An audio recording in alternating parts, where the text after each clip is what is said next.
Hi, I'm David Ake with AP Photos, and welcome to Week in Pictures, Washington Style. Every week we hope to show you some of our best work, plus a bit of how we shot it and why. So with that in mind, let's kick off this first week with Feeding the Beast. Feeding the Beast is what we do when there's a major story brewing, but the actual event hasn't happened yet. Because people keep going back to their favorite website for updates, we shoot the photos around the fringes so there's at least something new to look at while we wait for the actual event to happen. In this case, Charlie Darapak shot the sunset over the West Wing while the president and his staff were waiting inside to hear the outcome of the House vote on the stimulus package. Here, Pablo Martinez Monsivais found a nice interior shot of the U.S. Capitol early in the morning while he waited for President Obama to arrive for his meeting with Republican leaders to discuss the economic stimulus package. Of course, once Mr. Obama arrived, we had plenty to shoot. Susan Walsh made this pensive moment of the president after his meeting with House Republican leaders, and Pablo Martinez Monsivais finally got to shoot the actual event when President Obama stopped to talk to the gathered media between meetings. While Pablo was shooting from the front, Lawrence Jackson worked his way around back to make this moment as the president walks up to the microphone.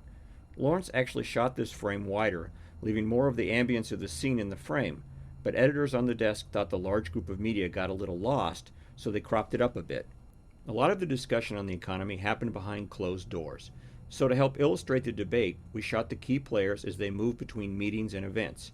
Here, Susan Walsh captured the mood of one such meeting on the faces of Representatives John Boehner and Peter Roskam.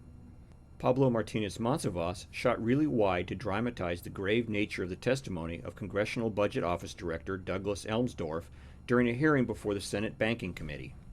And Charlie Darapak, back at the White House, caught the expression on the faces of National Economic Council Director Larry Summers and Budget Director Peter Orszag before an event in the East Room.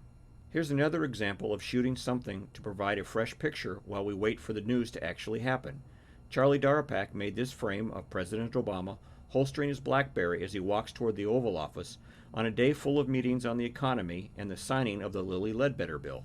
For the actual event later in the day, senior White House photographer Ron Edmonds placed a remotely fired camera on the floor of the hallway leading to the East Room to make this frame from behind as President Obama escorted Lilly Ledbetter to the bill signing.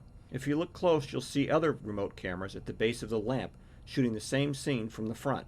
Let's wrap up this week's slideshow on a lighter note with this nice series of pictures shot by Ron Edmonds of a uniformed Secret Service officer playing in the snow with his security dog. On the Washington Photo Desk, I'm David Ake, Associated Press.